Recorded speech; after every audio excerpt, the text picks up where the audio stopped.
अस्सलाम वालेकुम। क्या हाल है मेरे प्यारे प्यारे बहन भाइयों? ठीक है। आज हम बना रहे हैं गुलाब जामुन। और ये हमने लिया है 1 कप, हमारे पास था दूध नीडो का। और ये इसमें 3 चमचे हमने डाली हैं, जो चावलों वाली चमचे होती है ना, मैदे की। ये छान लेंगे मैदा 3। तो ये बेकिंग पाउडर जो है ना, ये हमने ये चम्मच असल में थोड़ा सा मैंने कम रखा था। वैसे आप पूरी चम्मच भर के ना इसमें, जैसे चावल भर के लेते हैं इस तरह पूरी भर के डालेंगे तो ये अच्छा रहेगा। क्योंकि मैंने वो मुझसे गलती होगी कि मैंने पहली जो चम्मच थी भर के नहीं ली थी। तो अब उसके ऊपर से मैंने अब आपको हिसाब बता दिया काउंट करके कि एक पूरी भर के मैंने डाल ली थी। अब इसको अच्छा करके मिक्स करेंगे। गुलाब जामुन बहुत मज़े के बने थे हमारे। पहले मैंने बनाए हैं, फिर आपको रेसिपी दी है। बहुत मज़ेदार और नरम और जूसी बने थे। फिर मैंने आज कहा कि आज आपसे भी रेसिपी शेयर करते हैं। तो अब इसमें ये जो है ऑयल भी 3 चमचे आपने डालनी है, चावलों वाली। ठीक है। अब इसको भी अच्छा करके मिक्स करेंगे चम्मच से। हाथों से आप चम्मच से मिक्स करना चाहते हैं चम्मच से करें, हाथों से करना चाहते हैं हाथों से मिक्स करें। तकरीबन ये दो मिनट 1.5 मिनट लगा होगा मुझे मिक्स करते हुए। ठीक है। तो आप इसी तरीके से अच्छा करके इसको मिक्स करें, सारे के अंदर ऑयल जो है जज़ब हो जाए अच्छा करके। ये हमने एक बड़ा अंडा था, रूम टेम्परेचर में लिया था, क्योंकि फ्रिज से अंडा जो निकाल के हम इस्तेमाल करते हैं वो ठंडा होता है। तो ये बड़ा अंडा था, तो वो हमने उससे जो है ये चीनी का 1 कप हमने लिया है, जो शीरा बनाएंगे आधा और मैंने लिया है। ठीक है।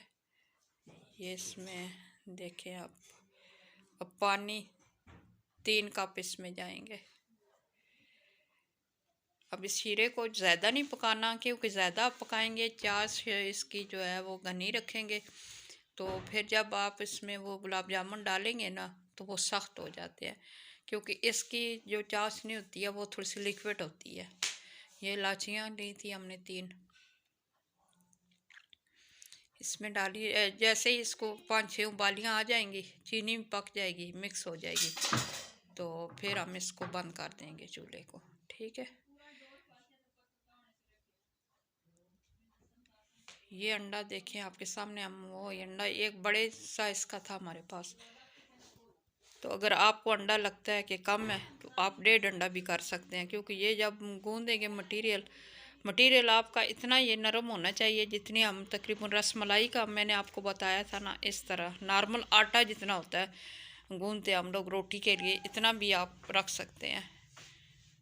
क्योंकि बहुत ज़्यादा नरम आप लोगों ने ये देखें, थोड़ा सा हमारा बच गया इसमें से, एक्स्ट्रा था। तो जितना नॉर्मल आटा होता है ना, एक तो बहुत नरम होता है ना, तो नॉर्मल कई बंदे थोड़ा सा सख्त करके उसकी रोटी बनाते हैं, उससे बनाएं आप ये। तो ये बहुत मज़े के और फूले फूले बनेंगे।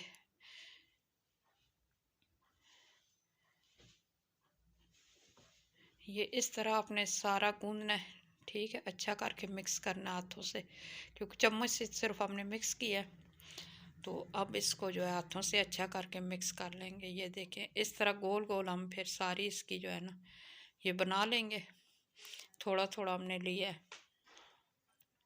ये देखें थोड़ा सा हमने लंबे भी 2-3 बनाए हैं, कि हमारे घर में ज़्यादा गोल पसंद करते हैं, तो इसलिए हमने गोल बनाए हैं। लेकिन शौकिया तौर पे हमने 2-3 लंबे भी बना लिए हैं। चलो ये भी देखते हैं कि कैसे लगते हैं। आप इसी तरीके से बनाएं और खाएं और मुझे कमेंट करके बताएं कि आपको कैसी लगी है ये रेसिपी। और आप सबका शुक्रिया बहुत बहुत कि आप बहुत अच्छे अच्छे तरीके बता रहे हैं और अच्छी अच्छी एडवाइस दे रहे हैं हमें। अल्लाह ताला आप सबको ढेर सारी सेहत तंदुरुस्ती दे। ये इसी तरह आपने सारे जितने हैं ना गोल करने हैं। ठीक है। आपकी अपनी मर्ज़ी है कि घर में छोटे बच्चे होते हैं, आप छोटा भी रख सकते हो, बड़ा भी कर सकते हो, वो आपकी अपनी मर्ज़ी है। जितना आप रखना चाहें इतने रख सकते हैं। ठीक है। ये पीस हमारे बने 1 कप में। तो अब हमने इधर ऑयल जो गरम था